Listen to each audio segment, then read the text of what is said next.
Hi guys, welcome back to my channel, and for today's video, I have a little surprise for you. So, in today's video, I am not gonna be on my own. I will have one of my loveliest friends to help me discuss about digital divide in Indonesia. So, let me welcome you, Pejijo! Hi guys, thanks for having me today here. So today I will be talking about digital divide in Indonesia. So before we start, what you have to know is that digital divide is known as the distinguish of people who have access to ICT and those who have not. How is that even possible? Well, basically, digital divide happens because of the imbalance between individuals, backgrounds, capabilities, and geographic areas at various socio-economic levels regarding both possibilities to the ICT access and the use for a wide range of activities. Tell me, why is it happening in Indonesia? So, one of the researchers named Hofstede found that Indonesia have a high levels of avoidance towards the tolerance of uncertainty and ambiguity, in which Indonesians are very resistant to changes and innovations. Is there any specific audience that experience digital divide? So, some studies has highlighted two groups that suffer from digital divide. Both are women and the people that live in the rural areas. And how bad is the digital divide situation in Indonesia? So, data of 2016 ICT indicators has proven that 64% of the people still do not have access to ICT and the internet.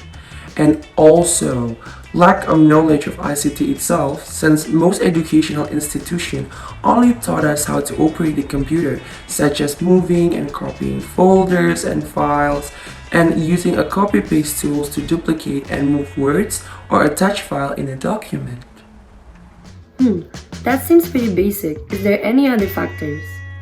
Well, Indonesia have several devices and providers in order to provide balance between quality of connection and the prices, since operators may have uneven distribution of signal so that some people may have trouble to access, and since the price to the internet is very expensive, some people may not be able to afford.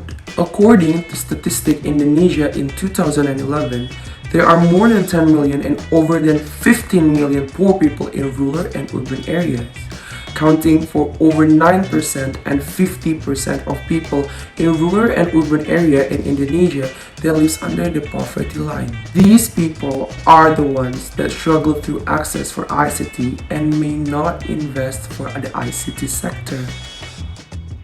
And how do you feel about this situation? Well, to be honest, sometimes I feel sad, but at the same time, I think those people who are not overexposed by gadgets and internet are somehow very lucky. And why is that? Said Budi Raharjo in 2014, Indonesia is ranked second among countries from where cyber attacks occur, which can be a danger to our society. Since information age is currently very open these days, it could actually tear our unity apart. And also, many researchers has mentioned that internet or social media may lead to depression and anxiety. And how do you perceive the occurrence of the internet these days? Well, I feel that the occurrence of the internet is very depressing, yet it is very, very helpful. How many people in Indonesia have smartphones? Well, based on the research, it has been said that less than 40% of population in Papua owns a smartphone or mobile phone, and in the capital region of Jakarta, 97% of the people do own at least one smartphone or mobile phone. Can you tell me the benefits of digital media and the internet? Well, depends. In terms of information, digital media and the internet really helps me in many aspects because internet allows me to connect with many people regardless of the demography. and it creates innovative spheres and new social action, and it may be very effective and efficient for most people in their everyday lives. Especially these days, everything seems impossible to be done all at once without the help of technology and internet. So I think digital media can be very useful for a wide range of population, especially in Indonesia. However, there may be some disadvantages such as privacy violation, cyber attacks, and false news. Interesting. In your opinion, can digital divide actually divide a country as a whole? I think it could. In Indonesia, most digital media are used as a platform for political needs, in which hoax, blackmailing, black campaign may occur. It may affect the unity of people, especially when half of the population do not have proper access to the internet. They may be in a state of being neglected and will not perceive the information wisely. So, last question before we end the session. Is there already any solution for this problem?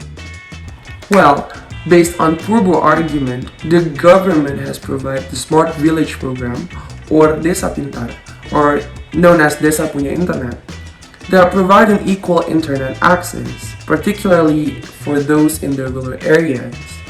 And the other program is the Palaparing project, which it provides internet access for 34 provinces and over 440 districts. It represents the top-down strategies. However, the government still needs to work on developing this program. Okay, last but not least, what do you want to share regarding this problem? I would like to say that education of ICT is very, very necessary and needs to be developed in Indonesia, and socialization of internet needs to be done very properly. And I think the price of the providers needs to be reduced for several places and for certain people in need. And the access to the internet and equal signal needs to be distributed more in rural areas, because I think the occurrence of internet and digital media is very mandatory in our lives, and it could actually help them to a better lives. I would like to know, what do you think about this problem and what can we do to deal with this problem? You can comment it down below in the comment section box, and don't forget to like and subscribe. Bye guys!